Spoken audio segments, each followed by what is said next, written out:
Thank you for joining Jennifer Schaus and Associates in our 2019 webinar Wednesday series. We are coming to you live from downtown Washington, D.C. Our webinars are every Wednesday, and you can find the upcoming schedule on our website. Past webinars and all recordings are also on our website and on our YouTube channel, along with over 160 other recordings on federal contracting topics. All are complimentary. If you have questions for our speaker today, please contact her directly with the contact information you'll see on your last slide. All right, so just a little bit about us. We are a Washington, D.C.-based firm that provides services for federal contractors. This ranges from market analysis reports to proposal writing and post-award compliance. More information is on our website, so please visit us. And these are a few upcoming events that you can find more information on here or also on our website. And we now offer advertising in our newsletter and webinars, so you can contact me if you want more information on that.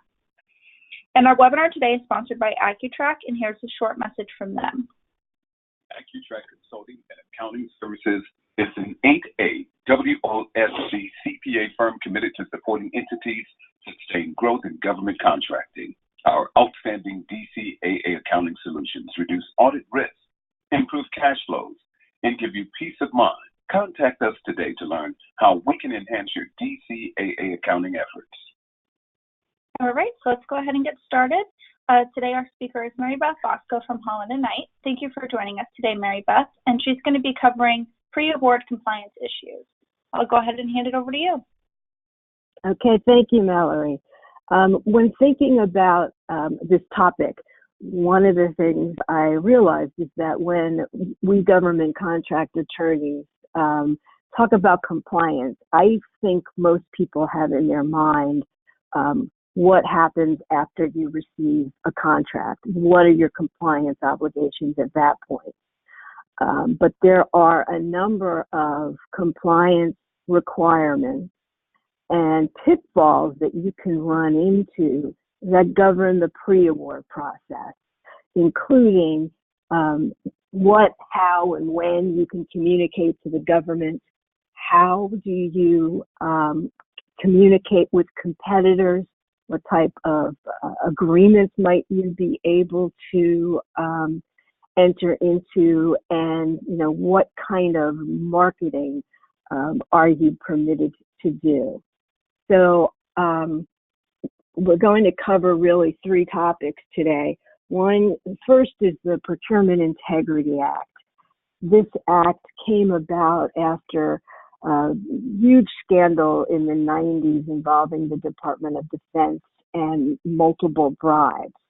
What it does is contain three basic provisions. The first is the prohibition on improperly obtaining bid and proposal information or source selection information. The second is a prohibition on discussing employment opportunities with government employees. When we get to it, we'll talk a little bit about how this is an area where, if not trained properly, your employees or contractor employees could unwittingly step over the line. We'll talk about the prohibition on gifts and gratuities, which is the third prong of the Procurement Integrity Act. We'll then talk about interactions with your competitors and the limitations that are placed on, I think, what is sometimes common practice by both the Antikickback Act and antitrust considerations. And finally, we'll talk a little bit about, like I said, capture activities or marketing that you have to be careful about. So, Mallory, can you advance the slide, please? So once the slide advances, we will be talking about that first prohibition contained in the Procurement Integrity Act. It says that you cannot improperly obtain source selection information or contractor proprietary bid or proposal information. We will then, if you could jump to the next slide, Mallory, please. Bid and proposal information, in a sense, is intuitive. it's one of those things, you'll know it when you see it, I believe. It is defined as information that a bidder would submit to a federal agency as part of a bidder proposal, and the information can't be public or have been shared previously. Next slide, please. What that includes, like I said, is fairly intuitive.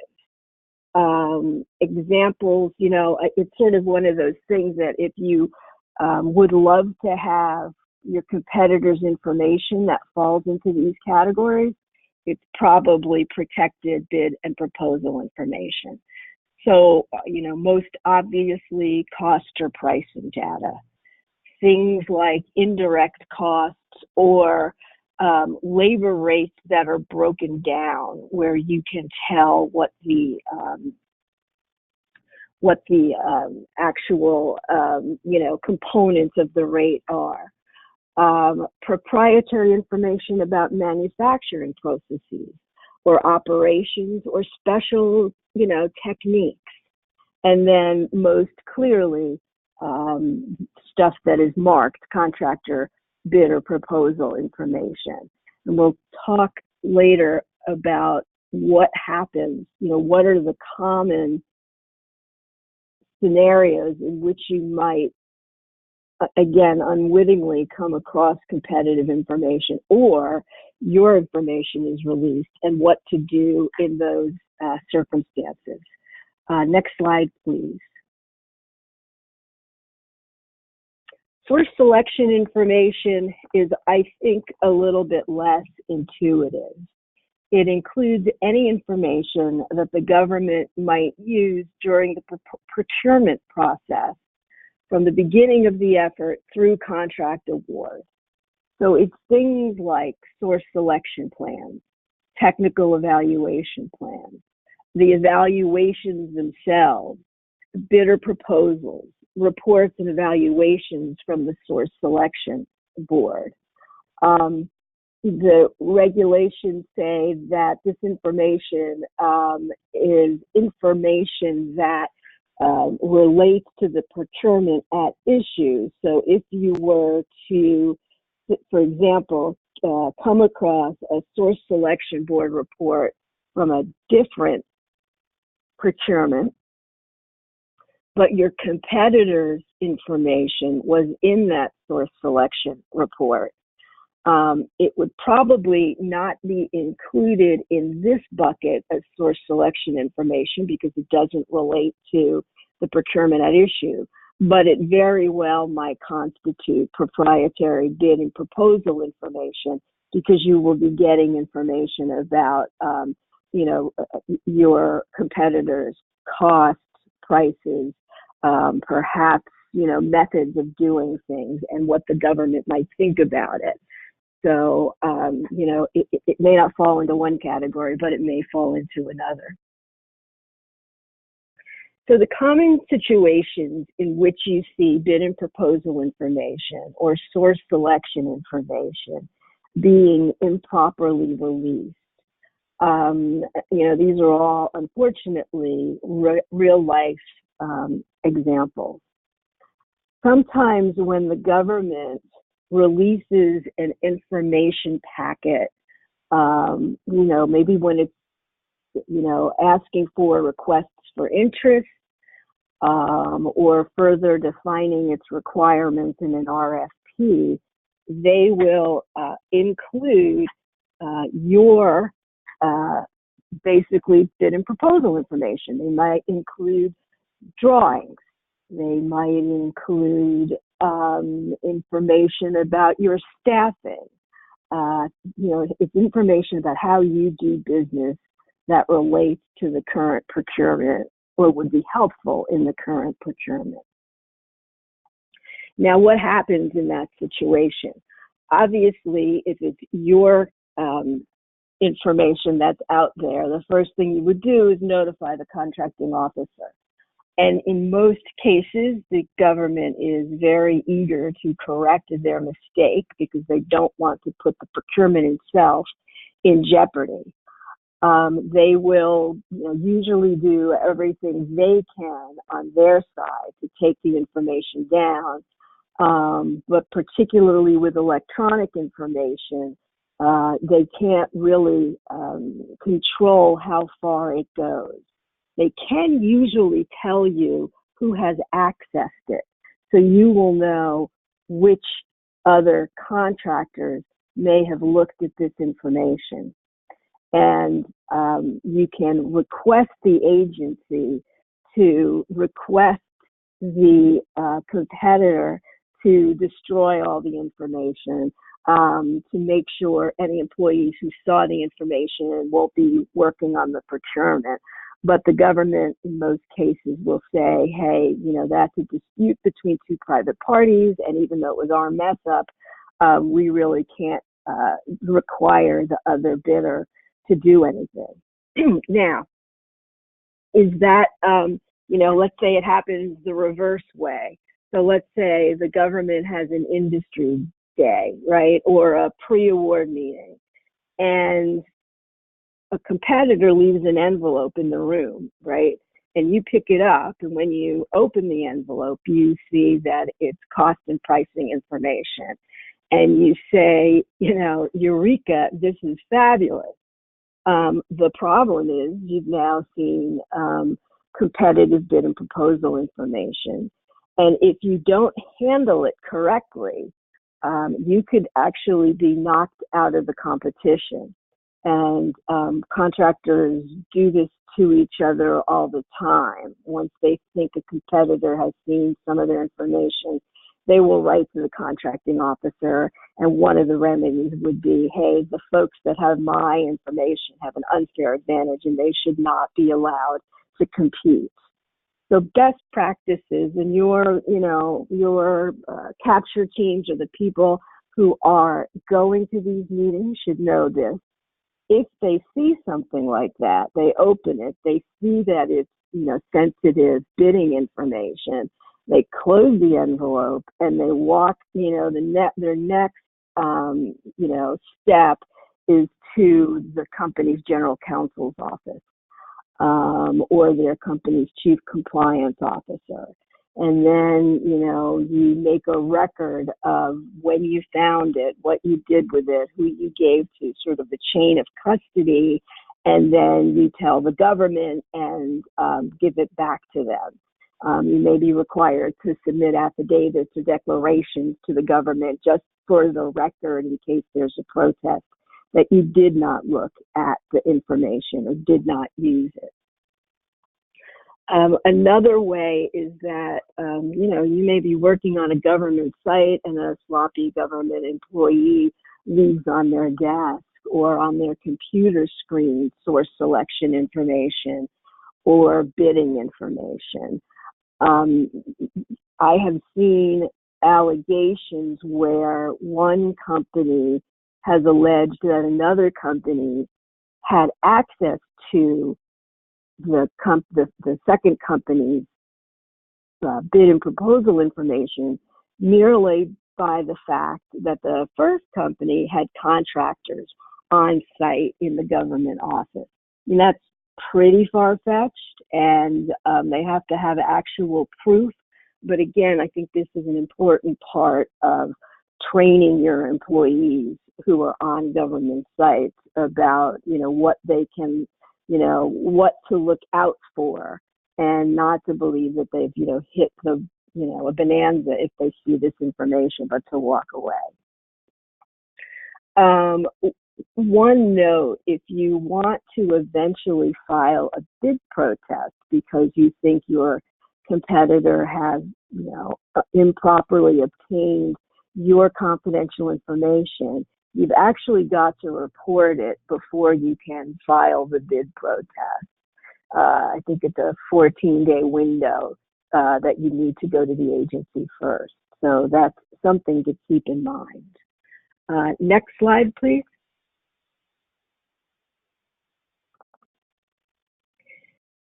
In terms of discussing employment opportunities with government employees, as most of you probably know, first, government employees that are substantially involved in decision-making in procurement processes will be prohibited from interacting with their former colleagues for varying periods of time after, if and when they join a private company. So you can't think that, hey, we're going to hire the government's, program head, and they're going to be able to go back and talk to their buddies about how great we are and how we should win the next procurement. There's going to be, basically a cold period where they can't do that. In addition, there are all these sort of complicated regulations, but for the Procurement Integrity Act, the only thing you need to know is you should not be talking to a government employee about, their future employment plans. It can come up really innocently. You're standing with somebody from the government who's working on the solicitation and the procurement, and they say something like, oh, I'm thinking of getting into leaving the government soon. And you say, oh, really? Why don't you give me your resume? That's not the right response. The right response is, oh, really? Let me, when it's proper to talk about this, we'll talk about this. And again, this is something that should go through compliance or your general counsel. It's always better to be safe in these situations. Next slide, please. So the third and final prohibition contained in the Procurement Integrity Act is that those that prohibit a government employee from soliciting or accepting a gift or gratuity, or a prohibited source, which is basically an offeror or a bidder, from giving or asking or, offering to give a gift or a gratuity. Now, again, this is something when you think about it, the first thing that flashes up is, bags of money or expensive watches. But the way the regulation defines gift is that it's really anything of value. It could be things like there have been folks who have gotten in trouble because they offered to loan a government employee some money, or they took them to a hockey game and the tickets sort of were over the threshold that would trip this up. Your in-kind services could also qualify as a gift. So this is another area where I counsel my clients who do business with the government to basically have a no gift policy, and any exceptions have to be brought up to the legal department or the compliance department. One further note on this, it can catch your family members or the government's family members. Hey, my son is graduating from college next week, and you say, oh, that's great. Let me see if we have any openings. So that's, again, something that's really easy. It's just natural. You want to help people, but it's something to train employees about and watch out for. Next slide, please. So now we're done with the Procurement Integrity Act, which mostly deals with how you interact with the federal government. And next we'll cover what is proper for discussion among your competitors or with your competitors or other contracts. The first statute to know about is the what's called the Antikickback Act. And it covers if a prime contractor or its employee asks for, or a subcontractor or subcontract employee offers something of value in exchange for favorable treatment in connection with a federal contract. That's a violation of the Anti-Kickback statute. Notably, an attempted kickback is just as punishable as a completed kickback. So you don't have the sort of no harm, no foul defense the act of offering itself triggers the Anti-Kickback Act.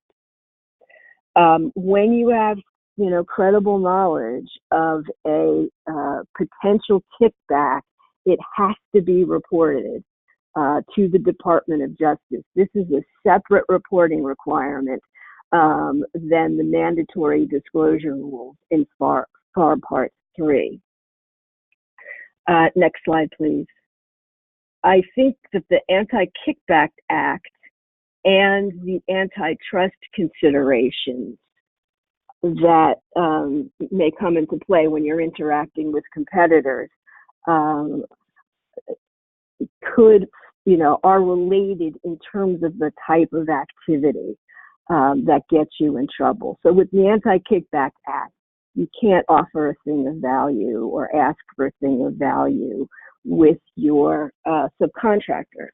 And where that gets a little sticky is a discussion with a subcontractor that basically says, hey, we're going to bid as prime on this contract, right? And you stay out of the competition. And you can, bid as prime on some other contract and we'll stay out of the competition. That quid pro quo could very well be seen as a kickback arrangement. The same happens when you see teaming agreements between two companies to go after a federal procurement. There's obviously nothing innately wrong about a teaming agreement, but the Department of Justice takes a relatively suspicious view of teaming agreements. If it's a single exclusive teaming agreement, that's not going to get you in trouble. But if you have a series of exclusive teaming agreements with another contractor, the Department of Justice may view that as an antitrust violation, and your efforts to maybe take some other companies out of the market. One of the ways in which this becomes an issue is that, let's say, you have won a multiple award, the IDIQ, and you're bidding on task orders with the other awardees. So you might, bid as prime on one of the task orders, and then, your other awardee may bid as prime with you, subcontractor, on task order number 2. Again, nothing inherently bad about that. But what you should always do is state the business reason for teaming in the task order. That's what will help you. And you should avoid situations that say things like, I'll sit this one out if you give me 5 slots if you win the competition. That would be an antitrust violation. Again, no quid pro quo. Next slide, please. We're almost out of time, but I wanted to cover 2 other things that arise in the context of bidding on federal government contracts and sort of relate to how you spend your money. The first is called the Byrd Amendment, and it states that you cannot use appropriated funds to, in essence, lobby for before Congress or an agency in connection with either asking for a contract, asking for that a contract program be set up, or asking for better treatment. Now, this is truly an accounting issue because the prohibition applies only to appropriated funds. So long as you're confident that you are paying your lobbyists from, a different pot of money or profit, you're going to be okay on this one. The next one is the Covenant Against Contingencies. And that's a basic rule that says, except under limited circumstances, you can't pay somebody a percentage of the contract to get you the contract. The exceptions are you can pay what's called a bona fide selling agency, although that is nowhere defined in the regulations, or you can pay an employee whose job it is to do selling and marketing for you. But even in instances where that happens, you may have to disclose that, that payment as part of the reps insert on your proposal.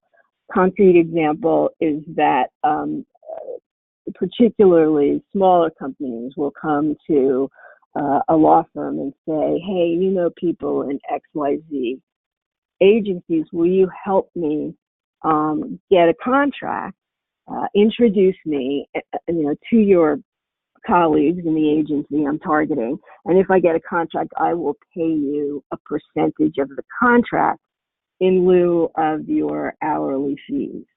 Well, that's a no-no because, law firms are not in the business of selling, contractors to the government. We're in the business of selling legal services. So that's an instance where you have crossed the line and it would be an improper arrangement. And with that, I am going to close this.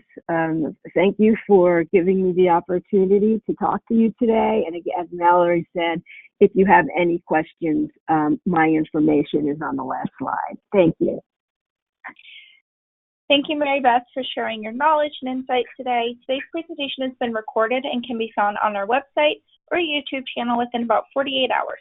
If you have questions about today's topic, please contact Mary Beth at the phone number or email shown on your screen. Thank you, everybody. This concludes the webinar.